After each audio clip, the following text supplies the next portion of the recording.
Au moment où je fais cette vidéo, nous sommes à l'été 2026. La Gironde brûle depuis une dizaine de jours et nous en sommes à notre 4e canicule avec des températures qui atteignent environ les 44-46 degrés. Je vis à Bordeaux et depuis notre appartement, la fumée s'incruste partout. On respire mal, elle imprègne les tissus, donc nos vêtements, les cheveux. La situation est objectivement très difficile. C'est ce qui a motivé mon envie de faire cette vidéo. Le pire dans tout ça, c'est que ce n'est pas la première fois. La situation empire chaque année, tous les étés. Et là, aujourd'hui, on a la Gironde, mais aussi dans le Var, dans le sud-est, des villages sont encerclés par les flammes. On a aussi évidemment l'Espagne, on a la Turquie, on a l'Italie et de nombreux autres pays comme la Grèce qui sont complètement ravagés par les flammes. On a été prévenus, on le savait depuis les années 70, mais on le savait de loin comme si la situation se dégraderait dans un lointain avenir et que ça ne nous concernerait pas véritablement. C'est à partir de ce que je vis ici à Bordeaux que j'ai décidé de vous faire une vidéo qui va parler de la crise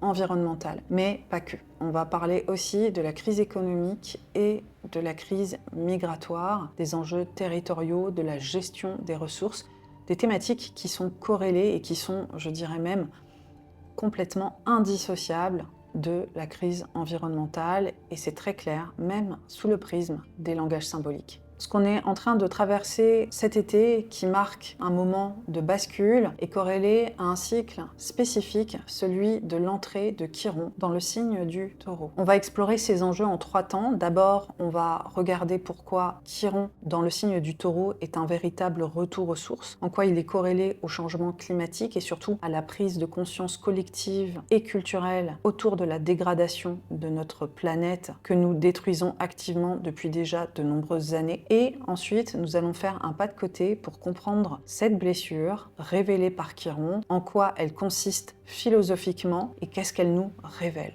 Ensuite, j'irai sur les enjeux prévisionnels. Je vous donnerai les points tournants de 2028 et 2029, pourquoi ces années sont absolument décisives et vers quoi elles nous guident peut-être. Avant de vous expliquer Chiron, il faut d'abord que je vous explique le signe du Taureau, parce qu'il va être central dans notre analyse. Le signe du Taureau, brièvement, c'est plus qu'un portrait de caractère ou un style de personnalité. Sous le prisme astrologique, c'est surtout un territoire d'expérience.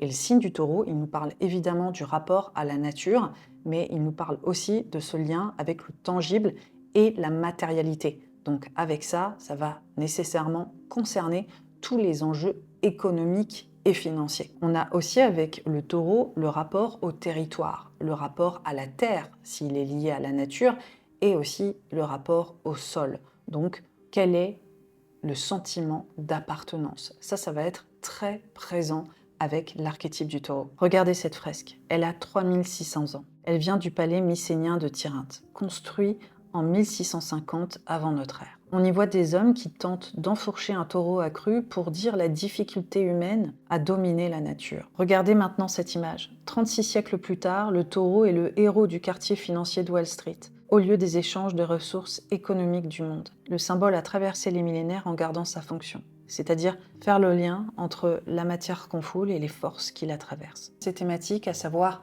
la nature, le rapport qu'on a avec la nature, la notion d'économie, mais aussi ce principe d'appartenance lié au territoire. Donc le Taureau vient corréler ce principe de matérialité et cette notion de lieu où on habite. Et c'est ça qui est en crise aujourd'hui, parce que quand les thématiques propres à l'archétype du Taureau vacillent, c'est les fondations aussi qui sont fragilisées. Pour comprendre ce qui se prépare, il faut qu'on remonte en arrière pour voir ce qui s'est déjà passé, parce que évidemment cette thématique a largement été bousculée ces dernières années, et on va ensuite pouvoir se projeter avec ce qui va se passer lié à Chiron dans le signe du Taureau.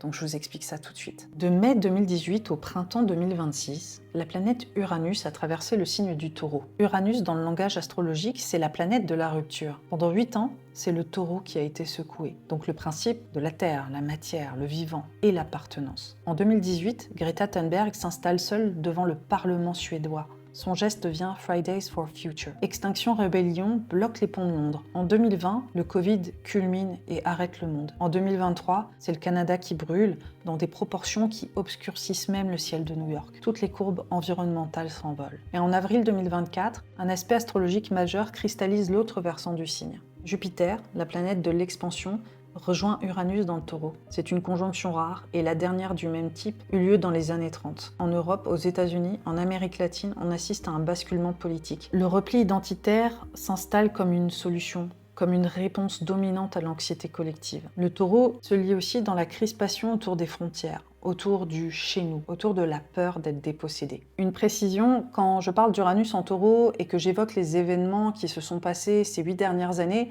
je ne sous-tends pas l'idée que Uranus a déclenché ces événements comme une politique d'extrême droite ou accessoirement des dégâts climatiques majeurs. J'explique plutôt une notion de cycle et de rythme et de tempo. On peut présager qu'il y a un changement majeur autour de ces thématiques et dans la façon dont culturellement les personnes s'en saisissent.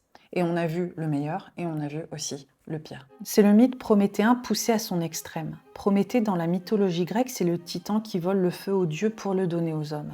Une figure de la conquête technique sur la nature, qu'on retrouve dans le langage astrologique associé à Uranus. Pendant ces 8 ans, où Uranus a traversé le Taureau, ce mythe a atteint une intensité inédite. Notre civilisation a porté l'exploitation de la Terre à un niveau sans précédent historique. Jamais autant de matière extraite. L'arrivée massive de l'intelligence artificielle générative fin 2022 marque cet apogée. Au moment même où on comprend enfin les limites planétaires, une technologie qui consomme des quantités astronomiques d'eau et d'électricité s'installe sans débat public, avec la promesse de résoudre nos problèmes par sa seule puissance de calcul. Uranus en Taureau a accéléré les demandes faites à la matière et il l'a poussée à son extrême. Uranus qui sort du signe au printemps 2026 va nous permettre de reprendre le rythme naturel du signe du Taureau, mais le sol a changé sous nos pieds, il est abîmé, il est blessé, et c'est ce qu'on va mesurer maintenant avec Chiron dans le signe du Taureau. Maintenant, on va parler du grand retour de Chiron dans le signe du Taureau et ce qu'il vient évoquer. Donc Chiron, il entre dans le signe du Taureau pour la première fois brièvement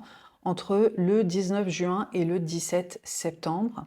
Ensuite, il en sort et il y retourne le 14 avril 2027 jusqu'en 2033 où il y reste 6 ans. Pour ceux et celles qui ne connaissent pas le symbolisme autour de Chiron. Chiron, c'est le centaure de la mythologie grecque qui est éternellement blessé d'une plaie qu'il ne peut pas guérir et qu'il va transmuter en savoir et en sagesse. Alors, Chiron, on va le retrouver dans le thème astral comme une blessure, mais comme une blessure qui nous apporte un enseignement, et ça va être pareil au niveau des transits. Souvent, d'une façon archétypale, il va représenter 3 rôles majeurs. Il va être évidemment un enseignant et un guide, il va être aussi un guérisseur, un chaman, un intuitif, et puis il va aussi être une personne créative, donc un grand créateur, et il va apporter autour de son expérience une production qui vient embellir le monde. Au travers du mythe de Chiron, on a à la fois cette blessure et ce manque, ce dépouillement, mais on a aussi des ressources de réparation qui y sont corrélées. En transit, quand on comprend que Chiron entre dans le signe du Taureau, on saisit pleinement qu'il y a probablement une blessure, des dommages qui sont ici mesurables sur le plan collectif, sur le plan culturel, autour du vivant, autour de notre rapport à la Terre, mais que nous avons aussi des ressources pour transmuter ces problématiques en quelque chose de plus beau, de plus grand et aussi probablement de réparateur. Pour comprendre ce que ce retour signifie, il y a un mécanisme derrière la découverte des corps célestes qu'il faut que je vous expose. Depuis toujours, dans presque toutes les cultures humaines, le ciel a fonctionné comme le support symbolique de la conscience collective. Alors, quand un nouveau corps céleste est identifié et qu'on lui donne un nom, ce nom n'est jamais un choix arbitraire. C'est plutôt l'officialisation d'une conscience qui montait déjà dans l'époque et qui a été portée par des visionnaires et des précurseurs. Un exemple pour rendre la chose concrète. Pluton est identifié en 1930. On lui donne le nom du dieu des enfers. La découverte tombe entre les deux guerres au moment de la montée des totalitarismes et de la physique nucléaire naissante. Ce qui monte à ce moment-là dans la conscience humaine, c'est la certitude que l'humanité porte en elle une puissance destructrice sans précédent. L'humanité écrit dans le ciel ce qu'elle est en train de découvrir en elle-même. Et puis vient Chiron. Il a été découvert le 18 octobre 1977 en Californie à l'observatoire de Palomar par Charles Koval. Le jour où il a été identifié pour la première fois, il se trouvait à 3 degrés du signe du Taureau. Et ce degré n'est pas ordinaire parce que c'est le degré d'exaltation de la Lune. Quand la Lune est à son degré d'exaltation en Taureau à 3 degrés, on est théoriquement dans la configuration la plus puissante de sécurité possible. La maison bâtie dans le signe même de la construction à son degré d'apogée. Et c'est le degré où le patrimoine, le foyer, la sécurité familiale et territoriale sont censés être à leur toute puissance. Or, c'est à cet endroit que la faille s'inscrit. Là où la sécurité devrait être totale, la blessure s'ouvre. Là où les fondations devraient être les plus solides, une érosion s'installe. C'est la vraie signature de notre époque. Nous avons construit une civilisation matérielle d'une puissance historique inégalée, et c'est au moment même de son apogée que les piliers commencent à céder. Pour comprendre ce que ce retour signifie, il faut regarder ce qui s'est passé pendant que Chiron traversait le Taureau entre 1977 et 1984. C'est là que la blessure moderne du vivant prend sa forme actuelle, et c'est là aussi qu'apparaît la première réponse consciente. En 1979, Margaret Thatcher arrive au pouvoir au Royaume-Uni. Un an plus tard, Ronald Reagan est élu aux États-Unis. Ensemble, ils installent le néolibéralisme comme un cadre structurel de l'économie mondiale. La grande accélération. Toutes les courbes environnementales s'envolent d'un coup. Mais en même temps, quelque chose d'autre émerge. Les partis verts se fondent en Europe, Die Grünen en Allemagne en 1980, les Verts en France en 1984, à la fin même de ce premier passage de Chiron dans le signe du Taureau. La faille, elle commence à se verbaliser et une conscience politique commence à s'organiser pour y répondre.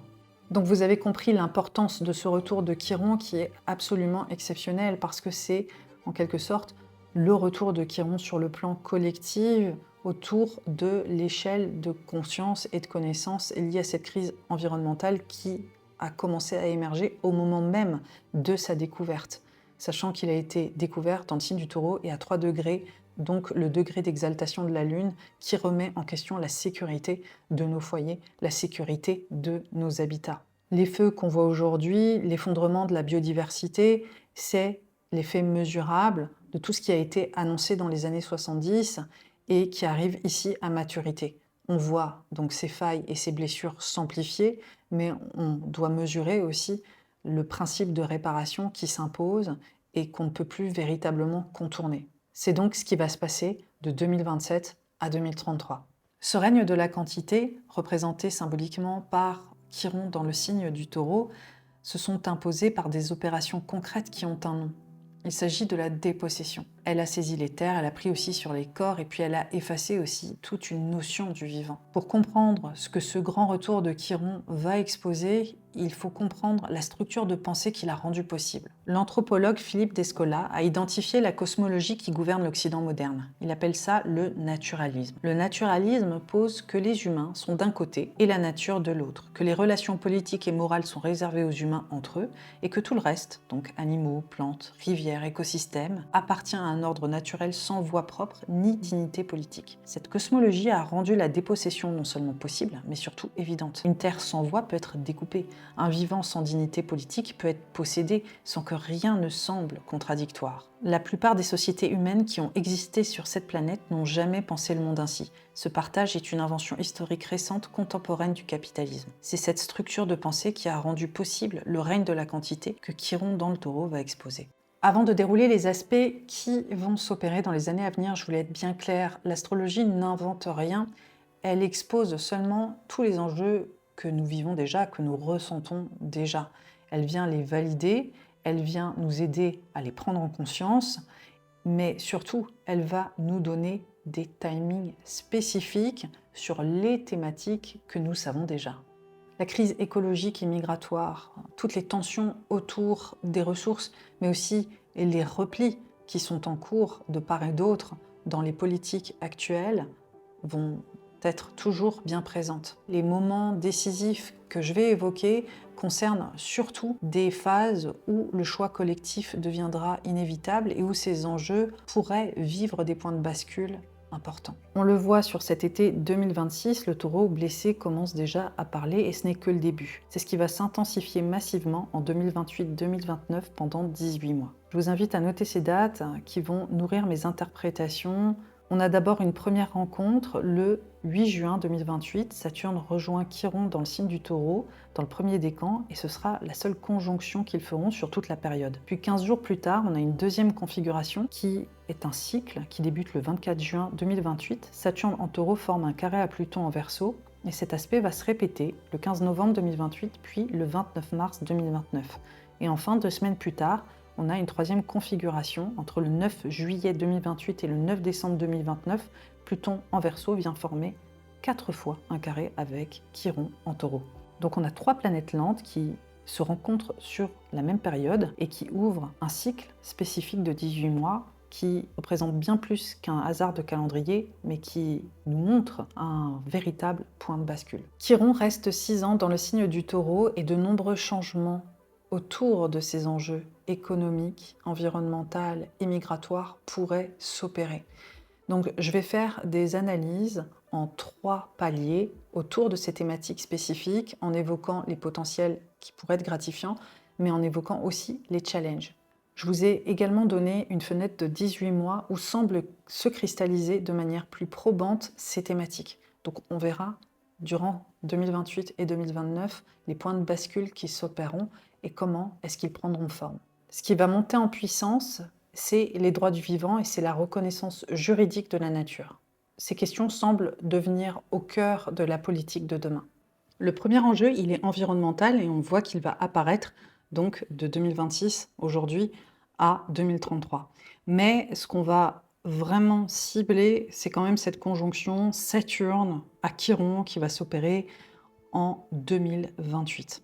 Et particulièrement sur le mois de juin et juillet, donc il pourrait se passer des choses durant cette période qui semblent signifier un vrai tournant, sachant qu'on a Saturne, Chiron, mais on aura aussi Mars qui sera également dans l'équation durant cette période. Saturne, c'est le poids des institutions, c'est le poids légal, c'est aussi les institutions évidemment, ou les très grosses structures qui pèsent sur cette blessure qui est ici mise en exergue dans le signe du Taureau. Ce transit de Chiron dans le signe du Taureau, et plus précisément cette période de conjonction de Saturne à Chiron, donc sur 2028, semble mettre en avant une question qu'on se pose déjà depuis un certain temps. Ces institutions et ces grandes structures ont-elles toujours voulu notre bien ?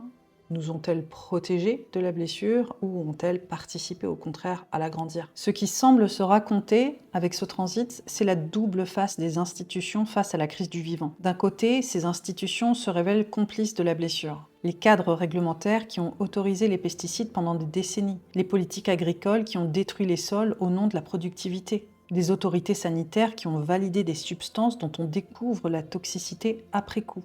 Le premier décan du Taureau, c'est un décan agraire par excellence. Ce même transit peut porter des basculements institutionnels concrets. On a par exemple la reconnaissance juridique des écosystèmes, le retour du foncier agricole comme un enjeu politique majeur, qui pourrait être un des versants positifs de ce transit. Ce transit peut faire basculer ces mouvements, qui sont aujourd'hui marginalisés, en mouvements dominants. Et au fond de tout ça, on a aussi cette idée d'affaiblissement de la confiance dans le cadre lui-même, avec cette conjonction Saturne-Chiron. Le sentiment collectif que les institutions ne nous portent plus suffisamment et que le sol structurel se dérobe. C'est la vraie profondeur de ce transit.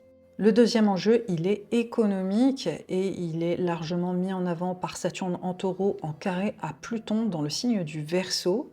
Un carré donc qui veut dire un aspect de tension qui va être particulièrement palpable entre le mois de juin 2028 et le mois de mars 2029, qui s'inscrit quasi simultanément aussi avec la conjonction Saturne-Chiron qu'on a vu plus tôt.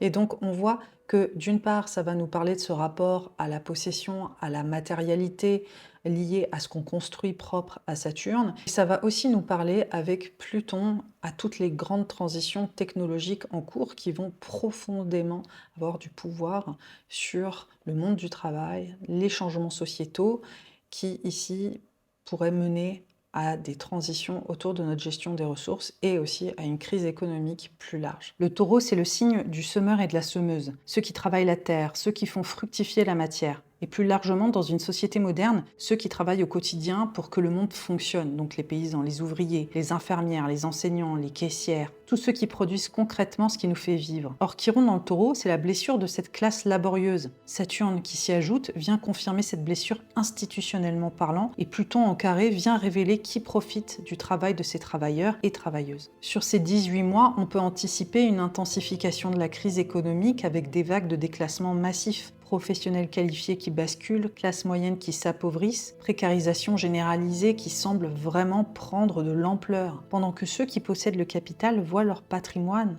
croître. La fracture devient une évidence quotidienne alors qu'elle l'est déjà aujourd'hui. Et c'est là que la question de la justice fiscale va remonter avec une force, à mon avis, qui sera d'autant plus grande. Comment les institutions cessent d'être les protectrices du monopole pour devenir des instruments d'une gestion plus juste des ressources produites collectivement. Et c'est vraiment cette tension de Pluton en Verseau et de Saturne dans le signe du Taureau. C'est le vrai visage de ce transit, une crise économique majeure qui expose la crise des travailleurs et des travailleuses et qui force la question du monopole à devenir une question politique centrale. Le troisième enjeu, il est migratoire. C'est des thématiques qui vont être omniprésentes jusqu'en 2033, mais c'est vrai qu'on voit un point de bascule s'opérer quand même très rapidement dès 2028.